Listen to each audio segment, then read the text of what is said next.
There is a belief so quietly embedded in how most people move through life that they never stop to question it. Not because it is too complex to examine, but because it feels too obvious to doubt. The belief is this: that life is fundamentally working against you. Not in every moment, not in a dramatic, conscious way, but in the background, in the low hum beneath daily experience. The feeling that things are harder than they should be. That when something breaks apart, it is a sign you were wrong. That when a door closes, the road itself has ended. That other people seem to move through the world with an ease that was never available to you. And so gradually, without ever deciding to, people begin stepping into life with a kind of armor already fastened, bracing before the impact, defending before the attack, enduring rather than living. Carl Jung spent his life studying why some people are quietly destroyed by their experiences, while others are transformed by the exact same ones. He was not looking at circumstances.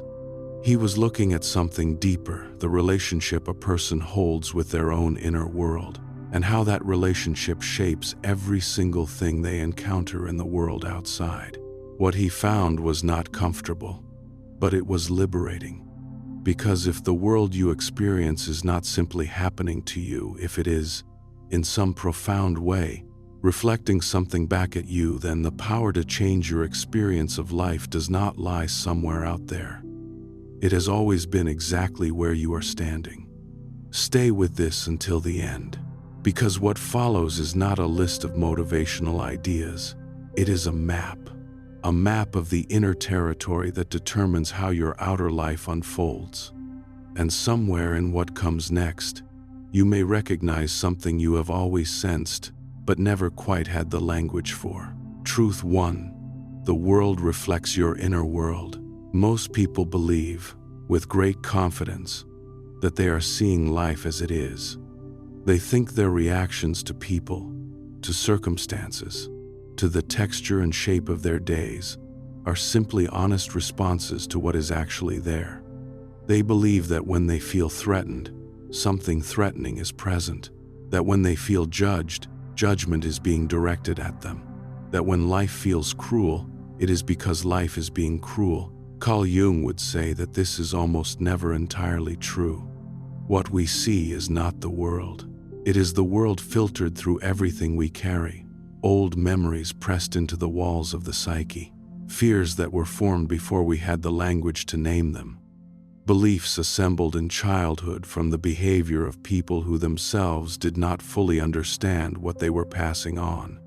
Every day, we step into life wearing this invisible lens. And the lens determines, far more than the circumstances themselves, what we are able to see. This is not a poetic idea. It is a psychological fact with consequences that reach into every corner of a person's life. Two people can walk into the same room and experience two completely different realities. One sees opportunity and creative tension. The other sees threat and risk. One enters a conversation with openness and finds warmth returned. The other enters with defensiveness and finds exactly the resistance they expected. The room has not changed. The people have not changed. What has changed is the inner world each person carried with them when they arrived.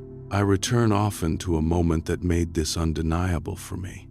I was sitting in a familiar cafe one afternoon, late light coming through the glass, the low murmur of other conversations, a feeling of quiet I had been looking forward to all day. Then I looked up and saw someone I had not seen in years, an old friend. Someone with whom I had once been close, but from whom I had grown distant after a series of misunderstandings that were never fully addressed, never fully resolved. The moment he recognized me across the room, I felt something tighten in my chest. Within seconds before he had taken a single step in my direction, my mind had already written the entire scene. The awkward pauses, the unfinished sentences, the tension that would sit between us like a third person at the table. I was certain of it. None of it happened. He walked over, sat down, smiled without effort, and we talked for nearly an hour, easily, comfortably. as though no time had passed and nothing had been left unsaid. The encounter I had braced for existed nowhere in that cafe. It had lived entirely inside me. Carl Jung once wrote that everything which irritates us about others can lead us to an understanding of ourselves. When people first encounter this sentence, they often think he is offering advice about managing difficult relationships. But his meaning cuts much deeper than that. He called this phenomenon projection.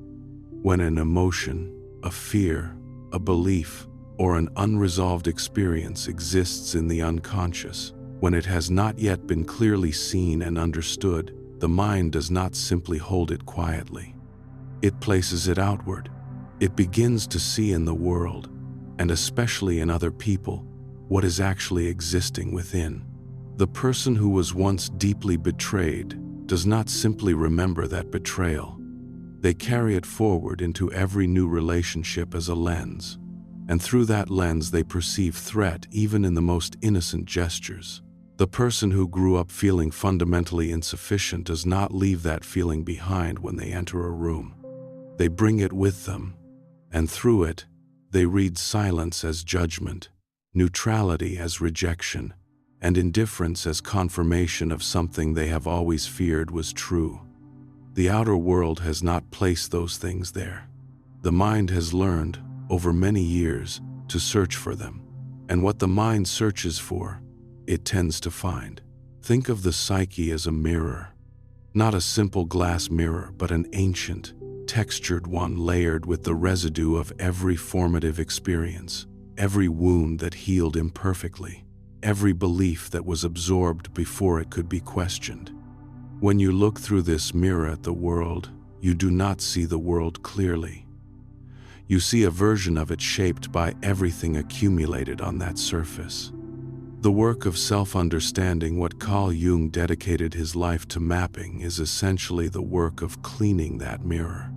Not by changing the outer world, not by rearranging circumstances or managing the behavior of others, but by turning the gaze inward and beginning to examine what has accumulated there.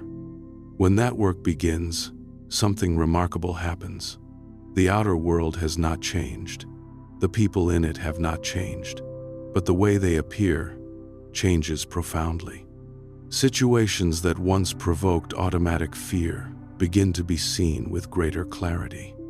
People who once seemed hostile begin to appear simply human. The story that life is working against you begins to lose its grip, not because life has become easier, but because the lens through which it is being viewed has become more honest. This is why Carl Jung believed that the journey of understanding the world must always begin with the journey of understanding oneself. Every strong reaction, every flash of irritation, every inexplicable anxiety, every moment of feeling suddenly and deeply unseen is a signpost, not pointing outward at the person or situation that triggered it, but inward, toward a part of the inner world that has not yet been fully examined. Most people spend enormous energy trying to change what is outside them. They want different circumstances, different responses from other people, different luck. Carl Jung did not dismiss those desires, but he believed the deeper path moves in the opposite direction first. Look inward, understand the lens, and when the lens becomes clearer, what you see through it will surprise you. Truth too, the unconscious responds to action, not intention. Once a person understands that the outer world mirrors the inner one, something even deeper becomes visible. Beneath everything we think and say and plan and promise ourselves, there is a layer of the mind that does not respond to any of it. Carl Jung expressed it with characteristic directness. You are what you do, not what you say you will do. The unconscious does not listen to declarations. It does not take note of intentions or feel moved by particularly sincere moments of self-reflection. It reads one thing only, the pattern of what you actually do with your days. Every action repeated over time carves a mark into the deeper layers of the mind. Those marks accumulate, they form grooves. And those grooves, over years, become the story the unconscious holds about who you are and what kind of life is available to you. This is why people can hold the most genuine desire to change and find, years later, that almost nothing has shifted. Not because they lacked sincerity, but because sincerity, without corresponding action sustained over time, produces no new marks in the unconscious. The old grooves remain, and the old grooves continue to guide behavior from a level far beneath conscious awareness. The conscious mind thinks in language. It reasons, argues with itself, makes promises, builds plans, but the unconscious does not speak that language. It speaks the language of experience of what has actually happened, again and again, in the life of this particular body in this particular world. What is proven through repeated action becomes real to the unconscious. What is only stated, however beautifully, remains weightless. Victor Hugo understood this truth about human transformation long before modern psychology gave it a name.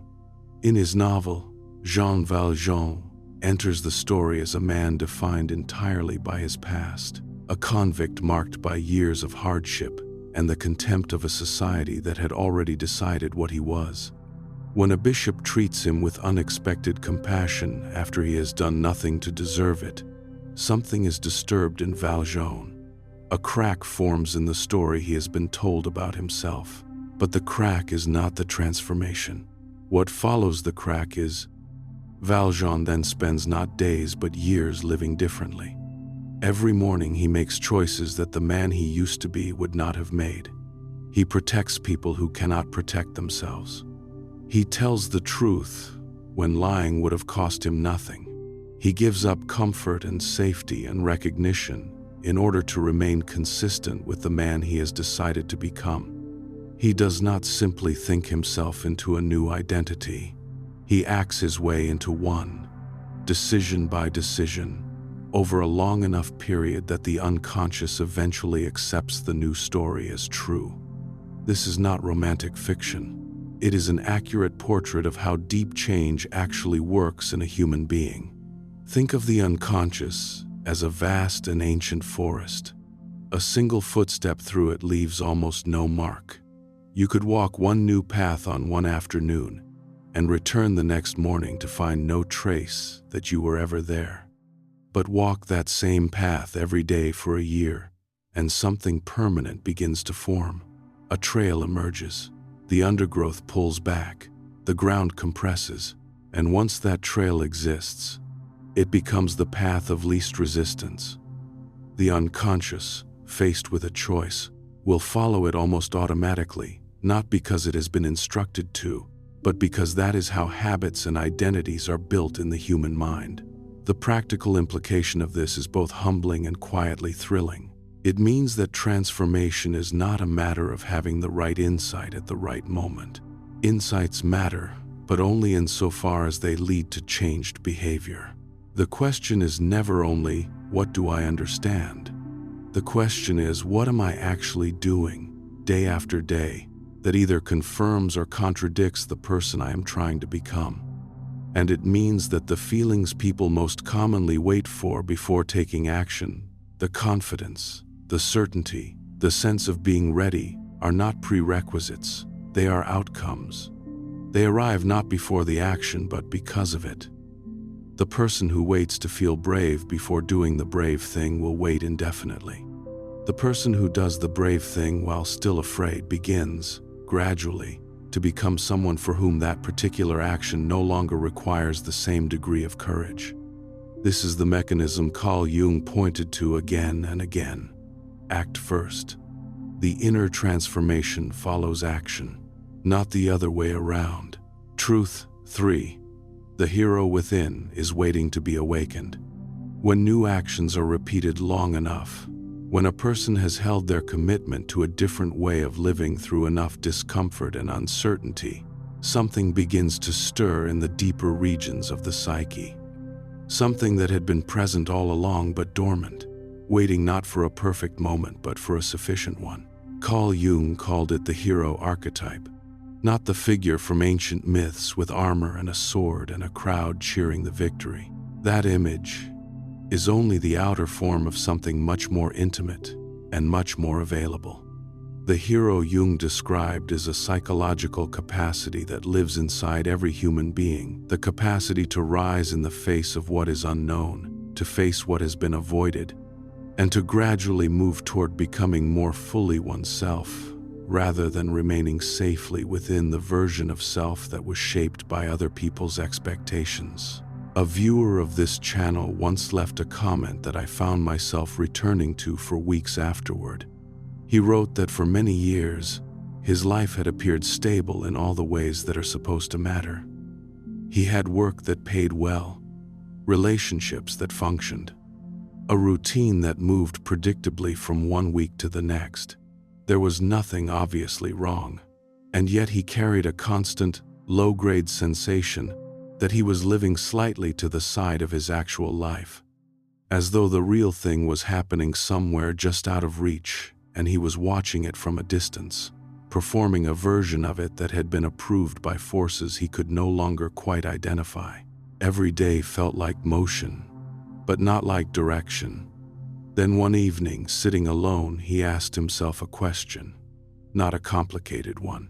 Simply this: if I continue exactly as I am for the next 10 years, will I feel, at the end of it, that I truly lived? The question did not leave him. He did not make any dramatic changes the next day. He did not quit his job or move to a different country or announce anything to anyone. He simply began setting aside a few hours each week to return to a field of study he had loved in his youth and quietly abandoned because someone, at some point, had suggested it was impractical. He did not know what it would become. He only knew that the question had pointed him toward it.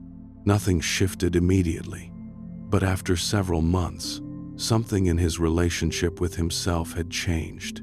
Not because his circumstances had improved, because he had begun to see himself as someone capable of walking, however slowly, in the direction of what he actually wanted. The self-image had shifted, and from that new self-image, everything else began to look slightly different. That moment, the decision to take one step toward what you have always hesitated before, is precisely the moment Carl Jung described as the awakening of the hero archetype. It does not require a dramatic backdrop. It does not require certainty about the destination. It requires only the willingness to step forward while the outcome is still unknown. Carl Jung believed that every person arrives in the world carrying potentials that are never fully lived, not because those people are failures, but because surviving in the social world requires adaptation. And adaptation, over time, produces what he called the persona, the psychological mask assembled from what is expected, what is rewarded, what keeps relationships intact and criticism at bay. The persona is not the enemy. It is genuinely useful. It allows people to function in the complex social world, to maintain relationships, to hold positions of trust and responsibility. The problem is not the mask itself. The problem is forgetting that it is a mask. The problem is living in it so continuously and so completely that the face beneath it begins to feel unfamiliar.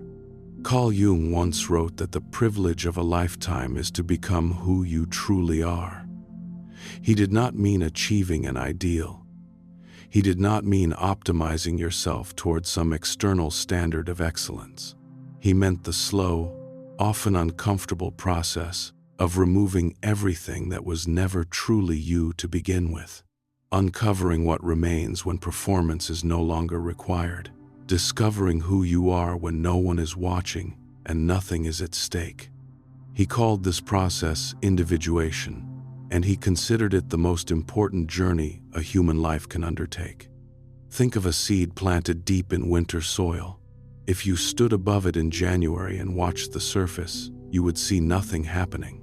The ground would appear completely unchanged. And yet beneath it, a process of enormous consequence would be quietly underway.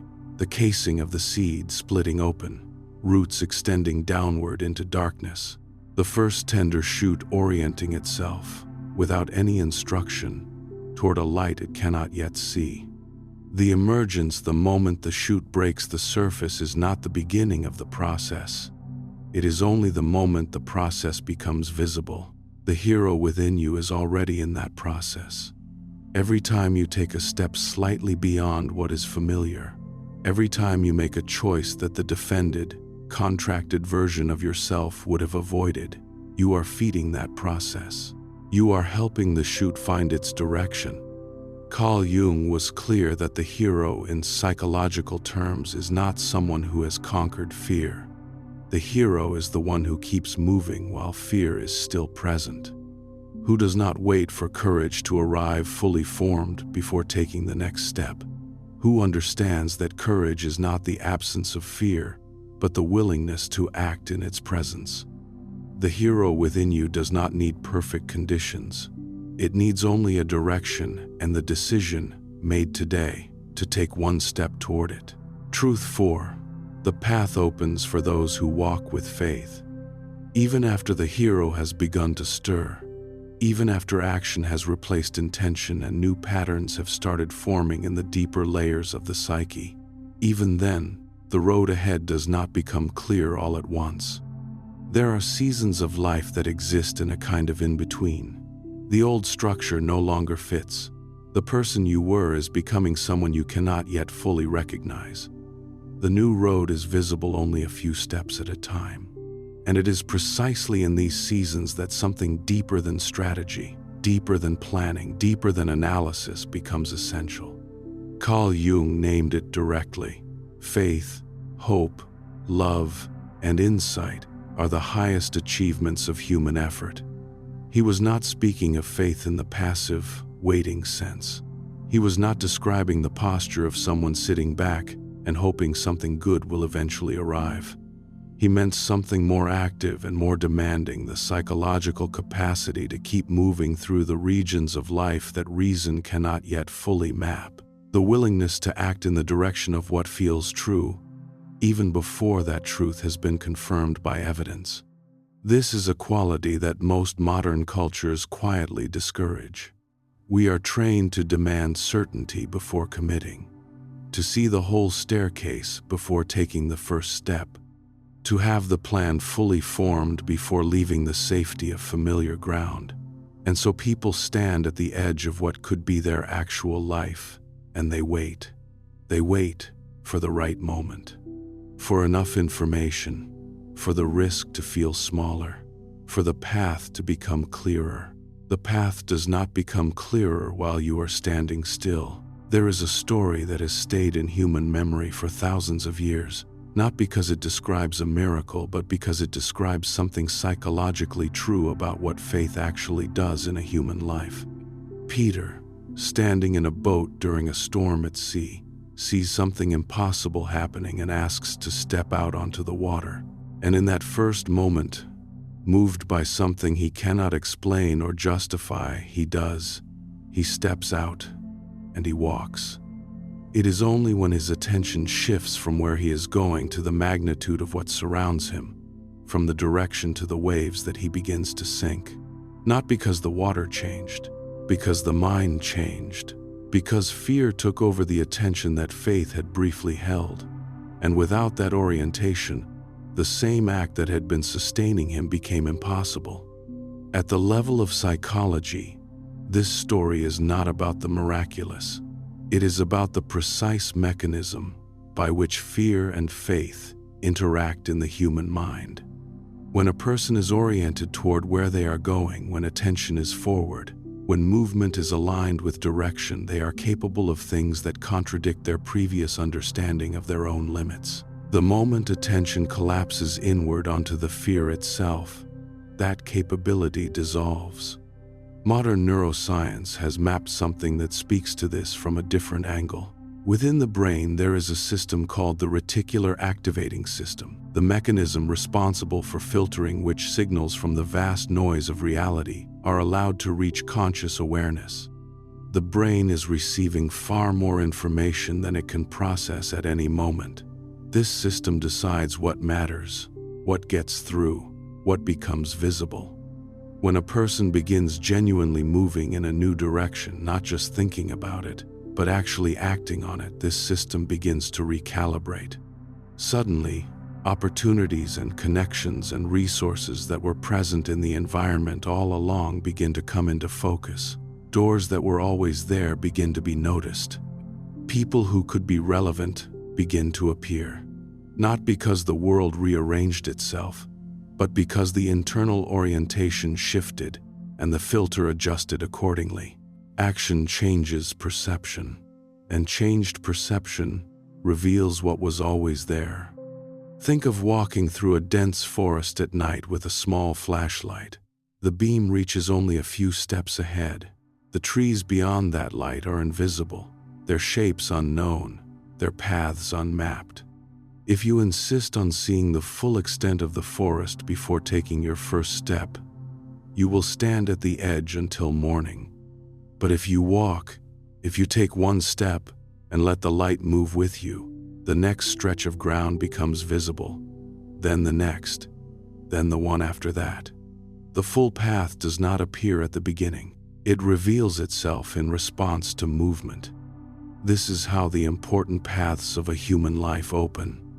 Not to the person who has figured everything out, to the person who has taken the next available step.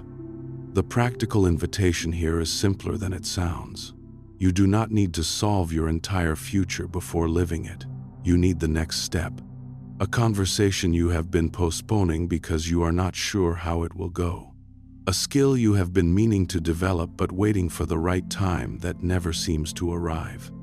One small movement, taken today, in the direction of the person you feel you are meant to become. When that step is taken, the one after it becomes visible.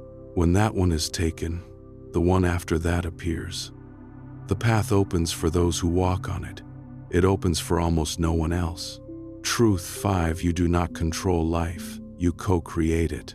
When a person has learned to act in the face of uncertainty, when they have walked with faith through the seasons where the road was dim, when they have begun to experience life not as something happening to them but as something they are genuinely participating in, they arrive at a final truth that is perhaps the most quietly powerful of all. They are not in control of life, but they are far from powerless before it. Carl Jung wrote one of his most enduring lines on this subject. Until you make the unconscious conscious, it will direct your life, and you will call it fate. This sentence requires sitting with, because what it describes is the experience of almost every human being who has not yet undertaken the work of self-examination. Life appears to be a series of things that simply happen, patterns that repeat without explanation, relationships that seem to follow the same script no matter how many times you change the cast, opportunities that arrive for others but seem to pass you by, a persistent sense that certain things are simply not available to you, not because you have decided they aren't, but because something in you, below the level of conscious awareness, believes it so completely that it shapes every relevant choice before you even realize a choice is being made. This is not metaphor. This is mechanism. Each person carries, from their earliest experiences, a set of beliefs about the nature of reality, about their own worth and capacity, about what is safe to want and what is dangerous to reach for. These beliefs were not chosen. They were absorbed from the behavior of parents, from early experiences of success and failure, from the particular quality of love or absence of love that surrounded childhood. By the time a person is old enough to examine them, these beliefs have already been operating for years, as invisible filters determining which possibilities are even perceived, which risks feel manageable, which versions of the future the mind will allow itself to imagine. When these patterns remain unconscious, a person experiences them as fate, as the fixed parameters of their particular life, as proof of who they are and what they are capable of. When they begin to be seen, When light enters the places where they have been operating from darkness, something shifts. Not all at once, not without effort, but genuinely. Sarah Blakely grew up in a household where her father asked his children a question every evening at the dinner table. Not what did you achieve today, not how did school go, but what did you fail at today? And if the answer was nothing, his response was not relief. It was disappointment, because in his understanding, a day without failure was a day without sufficient effort, a day without risk. By the time Sarah began building what would become one of the most successful companies in America, this reframing had become structural. Failure was not evidence that she was going in the wrong direction. It was evidence that she was actually trying. She had no experience in the fashion industry, no investors, no connections, no guarantee that any of it would work. She had only a clear idea, an unconventional enough belief in its value to keep pursuing it, and a relationship with failure that allowed her to keep going when every reasonable signal said to stop. From Carl Jung's perspective, this story is not primarily about entrepreneurship. It is about what happens when a person changes the unconscious pattern through which they interpret experience. Sarah did not simply think differently about failure. She had been raised, through repeated experience, to hold a different unconscious story about it, and that story changed what she could do. When a person changes how they relate to life at this level, not just intellectually, but in the deeper layers where automatic responses are formed, life does begin to respond differently. Not because the external world is mystically reorganized, but because the person is now participating in that world differently. They see different possibilities. They respond to setbacks with different reflexes. They make choices from a different set of unconscious assumptions about what is possible for them. Think of someone learning to surf. The beginner arrives at the water with the instinct to control, to impose their will on the wave, to force the board into compliance, to fight the ocean's rhythm with their own. And the ocean, indifferent to all of this, throws them off again and again, not because the beginner lacks ability, but because they are approaching the interaction from entirely the wrong orientation.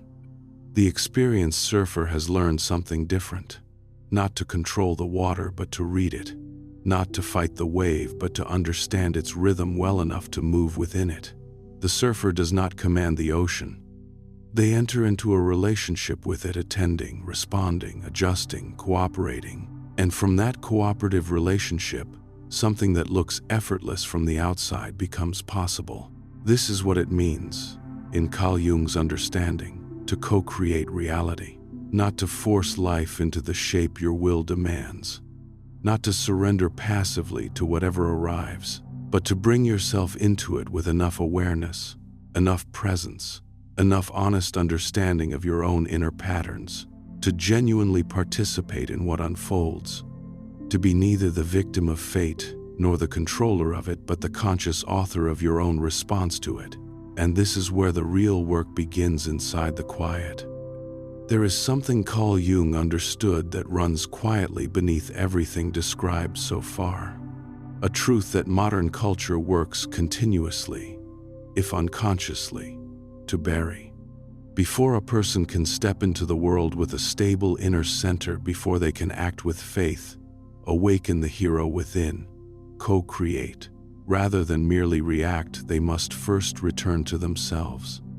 Not occasionally. Not when they have run out of other options, but as a practice, as a form of respect for the inner life that makes all outer action meaningful. We live in an era that has turned constant presence into a virtue and stillness into a problem.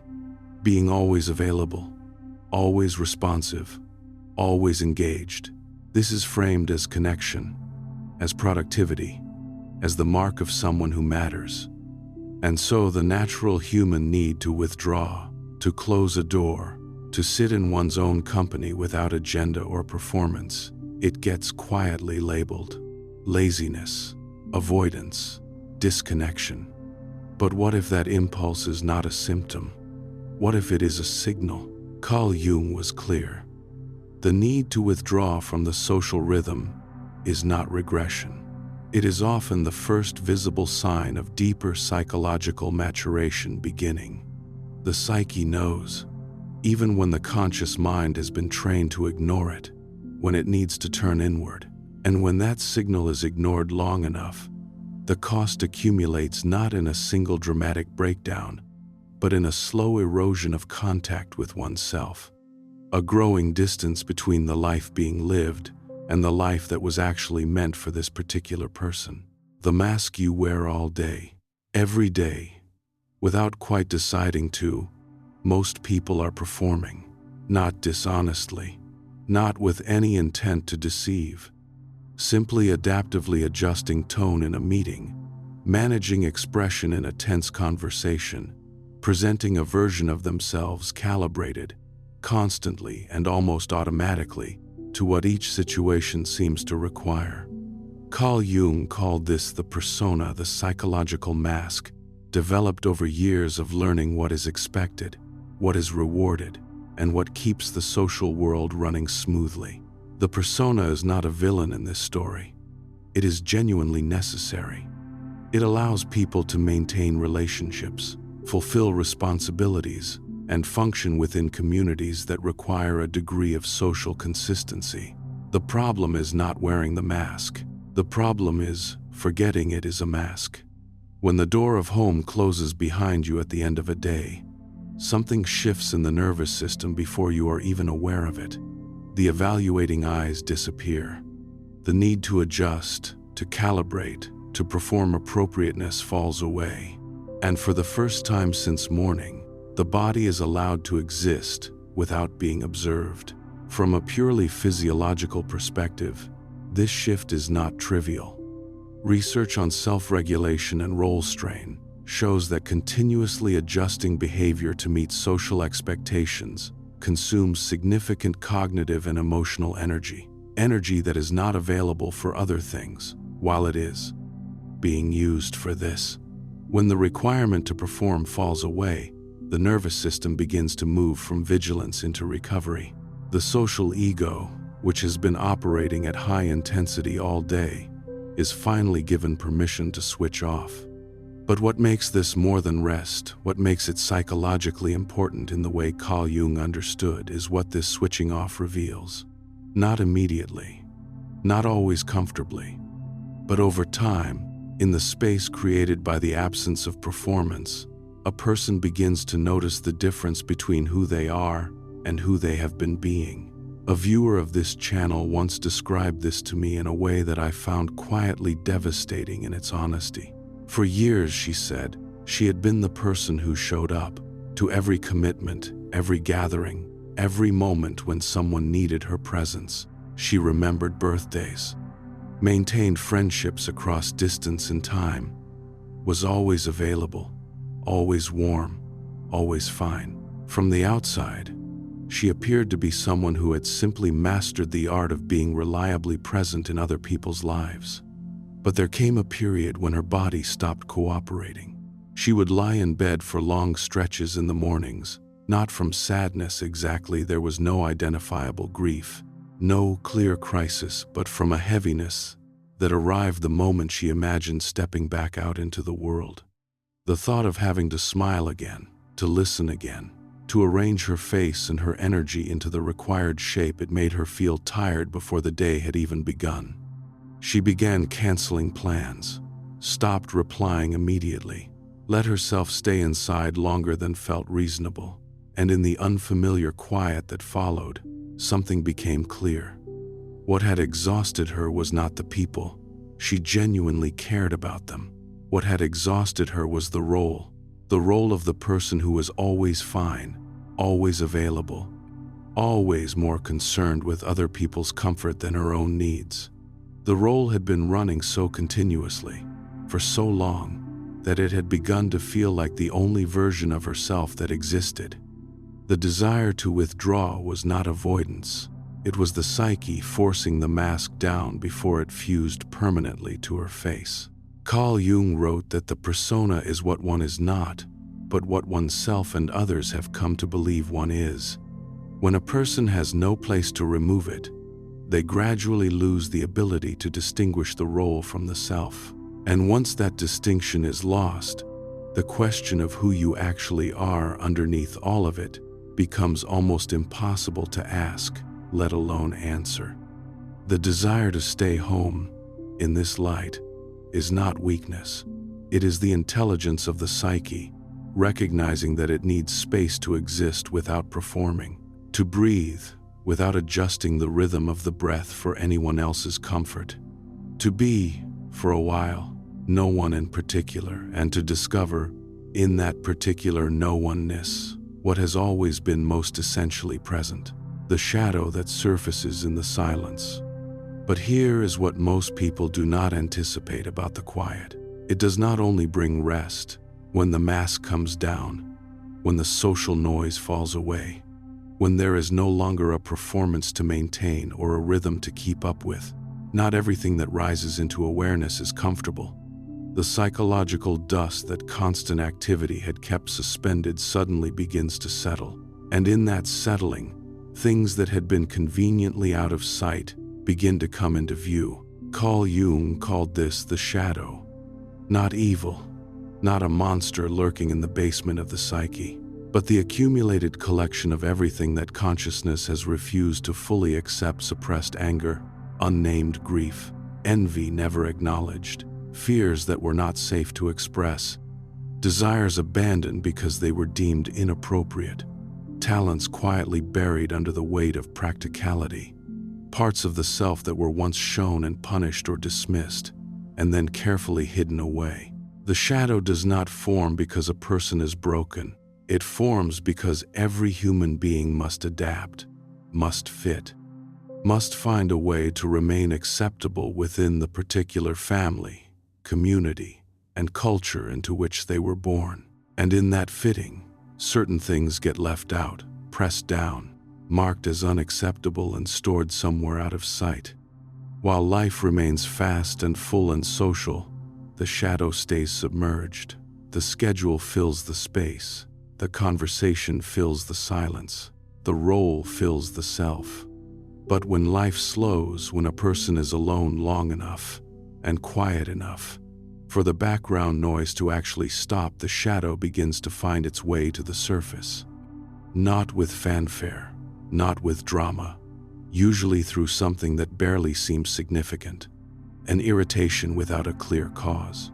A sadness that arrives for no obvious reason. An old memory that surfaces unexpectedly and lingers longer than it should. A feeling of being suddenly and inexplicably tired of your own life, even a life that by any reasonable measure is going well.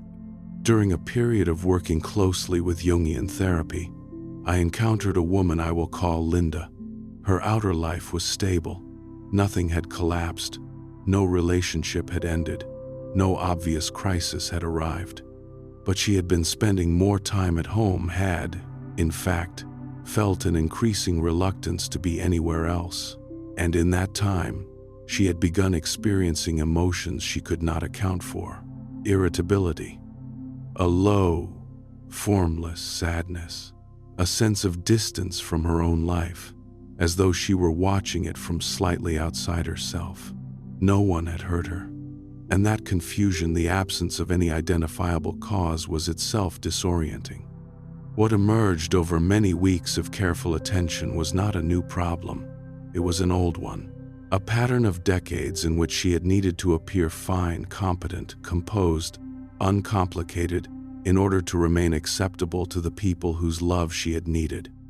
The emotions she was now experiencing were not new. They had always been there. They had simply been compressed, again and again, beneath the weight of having to be okay. The solitude did not create Linda's shadow. It created the conditions in which the shadow could finally stop being suppressed. Carl Jung once wrote that a person does not become enlightened by imagining figures of light, but by making the darkness conscious. This is one of those sentences that can be read quickly, agreed with abstractly, and then filed away without actually meaning anything. What makes it real is understanding what it describes. It describes exactly what happened for Linda. The darkness she had been unconsciously managing for years did not disappear when she finally sat still long enough to face it, but it changed. It shifted from something that was controlling her behavior and visibly shaping her relationships, her choices, her reflexes, into something that could be seen, named, examined, gradually integrated rather than continuously suppressed. This is what Carl Jung meant by integration of the shadow, not excising the darkness, not achieving some state of pure light, but expanding consciousness to include what had been kept out of it, allowing the full range of what is human about a person to be acknowledged, because what is not acknowledged does not disappear. It operates from the background, shaping behavior in ways the conscious mind neither sees nor endorses, but cannot stop. Every disproportionate reaction, the moment of rage at something minor, the sudden, inexplicable withdrawal from someone who had done nothing wrong, the pattern that repeats across relationships until it can no longer be coincidence, is a shadow aspect, asking to be seen, not to be acted on necessarily, not to be indulged, simply to be acknowledged. When a shadow aspect is named, when a person can say, clearly and without self-punishment, I have been carrying anger about this for years. I have been afraid of this specific thing. I have wanted this and denied it. Something shifts. The unconscious grip loosens. The automatic influence weakens. The behavior that had been driven by what was hidden begins to come under the influence of what is now seen. This is the work that home makes possible, that stillness makes possible. Not despite the discomfort it surfaces, but because of it. The intuition that only speaks in the quiet. Once the shadow is no longer being continuously driven underground, once the first difficult layer of honest self-recognition has begun, something else becomes available.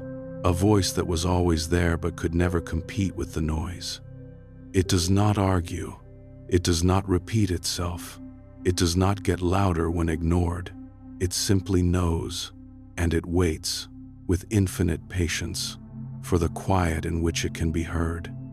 Carl Jung regarded intuition not as a mystical gift distributed unevenly among the gifted few, but as a full psychological function available to every human being, equal in significance to rational thought, equal in reliability, perhaps more so in certain domains of life when properly cultivated. He described intuition as the capacity to perceive what is coming into being, not what has already been fully formed, not what can be deduced from the available evidence, but what is emerging in a situation, in a relationship, in a life before it has yet become visible to the rational mind. The difficulty is that intuition does not function in noise. When a person is constantly in the middle of the social world, explaining, responding, adapting, reacting, performing, the psyche naturally defaults to the faculties most suited to that environment. Logical analysis, rational justification, external feedback. These are loud and fast and measurable. Intuition, by nature subtle and slow, and impossible to justify with data, simply cannot compete. It does not disappear, but it starves. It retreats to a depth where the noise cannot reach it and waits. Only when life slows, only when the performance requirement falls away, only when a person is in the kind of quiet where no one is waiting for an answer and nothing requires immediate response, in that particular quality of stillness, does intuition find its way back into consciousness.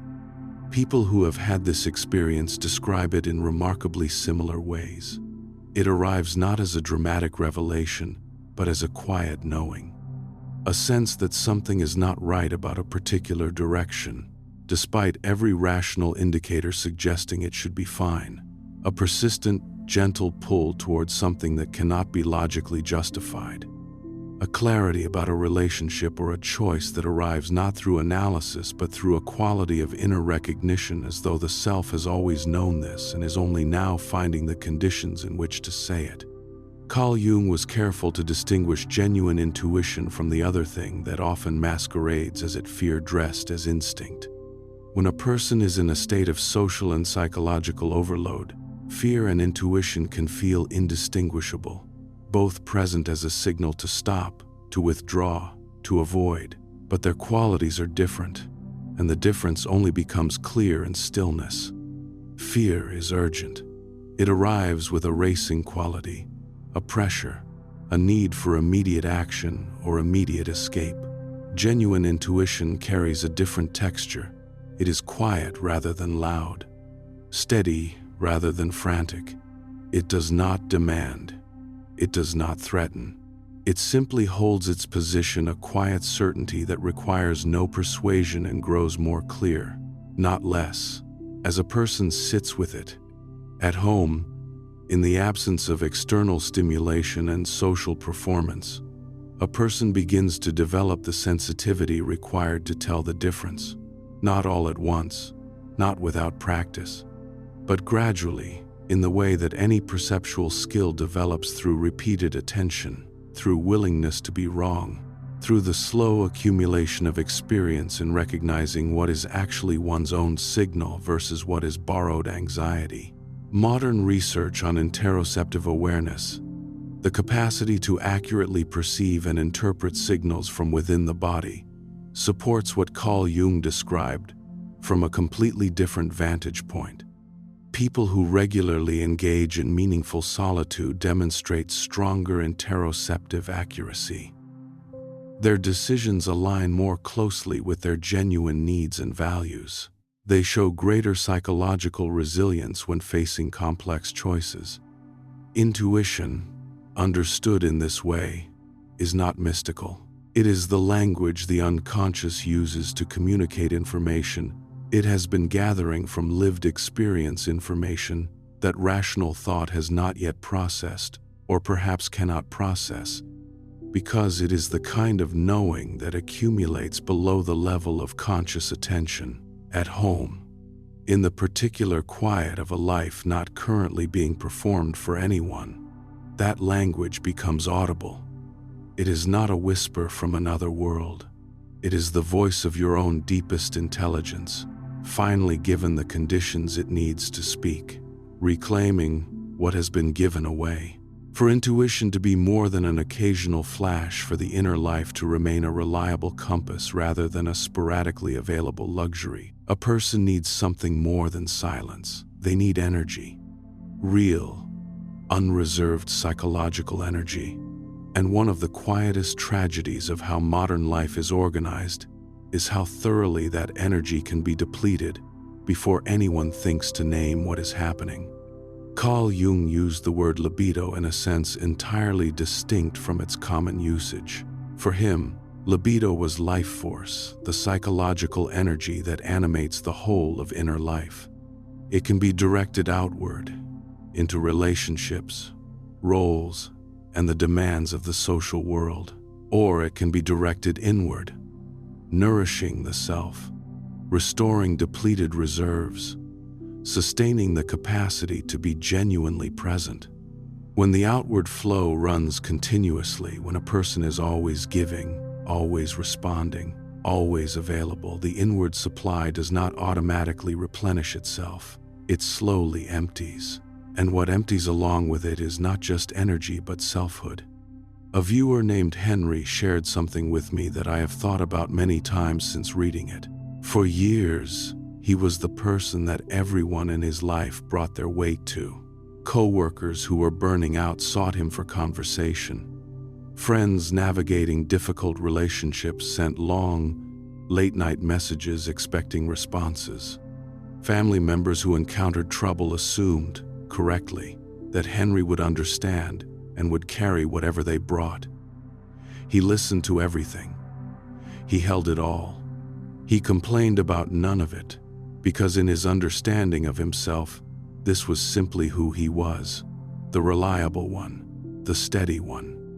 Then one evening, after a day that had consumed him entirely, he sent a short message to his group of friends, said that he was genuinely depleted, that he had had a hard day and just wanted someone to listen for a few minutes. The conversation moved on without a single reply to what he had written. Within 10 minutes, someone else had introduced another problem, and the thread continued as though his message had not appeared. He sat looking at the screen for a long time. What he understood in that silence was not that his friends were bad people. It was something more structural and more uncomfortable. In those relationships, he had never been seen as someone who might need. He had allowed himself to be seen as the container, the resource, the person to whom things could be brought. And that role, accepted so completely and for so long, had gradually replaced the person it was meant to be worn by. He began, for the first time, to close the door before he was asked to open it, not in anger, not in dramatic withdrawal, simply in recognition that his energy had been running outward for so long without any mechanism for return that the inner life had become almost inaudible. He could no longer clearly sense what he needed, what he wanted, what he actually felt about his own life, because there was almost nothing left to sense with. Reclaiming energy from this kind of depletion is not selfish. That framing the one that makes withdrawal feel like a moral failure is itself one of the patterns worth examining. A person showing up to others from a place of genuine depletion is not truly showing up at all. They are performing presence, offering a version of themselves that looks like care but is running on reserves that have already been exhausted. When the door closes, when the outward demands stop being the organizing principle of the day, something begins to turn. The energy that had been constantly channeled into management and performance and availability begins to move in a different direction. Not dramatically, quietly, like water that has been diverted, returning, slowly, to its source. And as that energy returns, something else returns with it, the capacity to feel one's own life from the inside, to notice what is nourishing and what is draining, to sense the difference between what is genuinely desired and what has simply become habitual, to recognize, for the first time, or after a long absence, what it actually feels like to be this particular person, in this particular life, without the weight of everyone else's needs pressing on the center of the self. This is the foundation from which everything else becomes possible. Not the energy of someone running on performance and social obligation, but the energy of someone who has returned to their own source and can now choose, from that place, what to give and what to keep. The journey inward is the journey toward yourself. Everything described in this video circles back to the same center. The outer world reflecting the inner one, action reshaping the unconscious, the hero awakening in response to genuine movement, faith opening what certainty cannot reach, co-creation replacing the exhausting illusion of control, the mask removed, the shadow named, the intuition heard, the energy reclaimed. All of it leads to the same place, the same work, the same invitation that Carl Jung extended across his entire career to every person willing to receive it. Come home to yourself. He called this process individuation, and he was careful to describe what it is not. It is not becoming special. It is not separating from the world or achieving some elevated state of psychological refinement. It is not the project of optimizing the self toward an ideal. It is something quieter and more fundamental. The gradual process of freeing oneself from unconscious domination by the collective, by the accumulated expectations, inherited roles, and borrowed identities that cover over what is most genuinely one's own, in order to live increasingly closer to one's actual psychological structure. This process does not begin with a grand decision. It begins with a quiet fatigue, a growing heaviness around paths that once felt right and no longer do, a loss of interest in explanations that used to feel necessary. A question that rises slowly in the middle of ordinary days, refuses to be answered quickly, and refuses equally to be silenced. If not this version of my life, then who am I really? These questions do not arise in crowds. They do not surface in the middle of schedules and social obligations. They appear in the particular quality of silence that is only available when a person is not being watched and is not, for the moment, performing anything for anyone. This is why every mythological tradition Carl Jung studied, and he studied them with the kind of patient, lifelong attention that most people reserve for almost nothing, contains the same pattern at its center. Before the character becomes who they are meant to become, they must withdraw into a cave, a desert, a forest, a period of darkness and aloneness that strips away everything borrowed, not to learn more but to encounter what remains when everything external is removed. Myth preserves this pattern because it is psychologically true. A person only begins to understand what is most essentially theirs when the performance stops, when no one is watching, when the question is no longer how do I appear but who am I, when appearance is not the point. Staying home, closing the door, declining the invitation, giving yourself the gift of unclaimed time in the company of your own life is the most available modern version of that ancient withdrawal. Not a grand retreat to a mountaintop, not a structured period of spiritual practice, simply the ordinary privacy of a life that is not, for an hour or a day, being organized around external requirements. And in that space, things become clear that cannot become clear any other way. The heaviness that arrives when imagining continuing down a particular path, the unexpected lightness that appears when imagining something different, the grief that has no obvious origin but persists with quiet insistence, the impulse towards silence rather than more explanation, the sense that a particular relationship or direction has been running on momentum for a long time and that the momentum is not the same as rightness. These signals are not symptoms. They are the psyche's navigation system, attempting to communicate course corrections that the rational mind, preoccupied with maintaining the current trajectory, has been too busy to receive. Carl Jung was precise about the nature of this journey. It is not upward, it is inward, into the contradictions that have never been named, into the desires that were deemed inconvenient and set aside, into the aspects of inner life that were uncomfortable enough to require avoidance. And to journey there, a person needs a space that feels safe enough to release the defense. Home, in the psychological sense, the inner home of a life that is not currently being performed for anyone, provides that space naturally. The paradox that closes this journey is one Carl Jung returned to often, in different forms. The more genuinely a person knows themselves, the more clearly they have seen their shadow, heard their intuition, reclaimed their energy, and aligned their actions with what is most essentially their own, the less they need to prove themselves. The reactivity that once characterized their engagement with the world softens. The fear of being misunderstood loses its power. The compulsion to manage other people's perceptions loosens its grip, not because they have risen above the world, but because they stand more firmly within themselves. The outer world no longer governs the inner axis. External pressure can arrive, and the center can hold. Other people's judgments can form and dissolve without reorganizing the self around them. Life can be difficult, genuinely, significantly difficult, and the person moving through it can remain in contact with something steady at the core.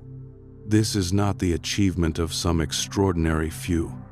It is available to anyone willing to undertake the journey that Carl Jung spent his life describing. The journey that begins not in some distant place or some perfect future moment, but here, in the willingness to turn inward, to sit with what is true, to allow the quiet to say what it has been waiting to say. Before we close, there is one more thing worth saying. Not a new idea, but a framing that may allow everything before it to land more fully. Carl Jung did not believe that a person needed to complete this work before living. He did not describe individuation as a prerequisite for a meaningful life, something to finish before the real living could begin. He understood it as a journey undertaken alongside everything else, alongside the relationships, the responsibilities, the ordinary movements of an ordinary day. The work is not separate from life. It is embedded in it, in the quality of attention brought to a conversation, in the honesty present in a moment of discomfort, in the willingness, when the quiet comes, to actually use it. This means the invitation is not waiting somewhere ahead of you. It is available right now, in whatever is already present in your life, in the reaction that surprised you this morning, in the thing you have been postponing for months without quite knowing why, in the relationship that drains and the one that nourishes and the difference between them that you have been pretending not to notice, in the desire that keeps returning no matter how many times you set it aside as impractical. The journey is not somewhere else. It is here, in the materials of the life you are already living. In every moment you choose awareness over automatic reaction. In every day you give the inner life the space it needs to speak. That is where the work is. That is where you are. Everything described in this video points to the same essential understanding. That how you move through life, the lens you bring to it, the actions you repeat, the faith you walk with, the inner work you are willing to do shapes your experience of it in ways that are far more significant than the raw circumstances themselves. Act as though everything in your life is unfolding for you, not as a denial of difficulty, not as a refusal to acknowledge what is genuinely hard, but as a psychological orientation, a decision to engage with each experience, including the painful ones, as something that is moving you toward a deeper and more honest version of yourself, rather than simply happening at you from outside. When the outer world seems to be working against you, look for what the mirror is reflecting. When the unconscious keeps repeating old patterns, let your actions begin telling it a new story. When the path ahead is unclear, take the next available step and let the one after it reveal itself.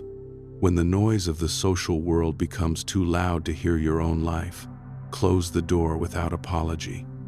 Sit with the shadow, listen for the intuition, reclaim what has been given away. None of this is a formula.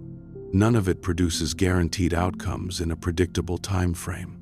It is something older and more reliable than a formula. It is the process Carl Jung mapped across a lifetime of careful, honest attention to what it actually means to be a human being, to become who you truly are, to live, at last, from the inside out. If what you found in this video touched something real in you, if something here named a thing you have been carrying but couldn't quite articulate, press like and subscribe. Because this is the kind of territory we return to again and again on this channel.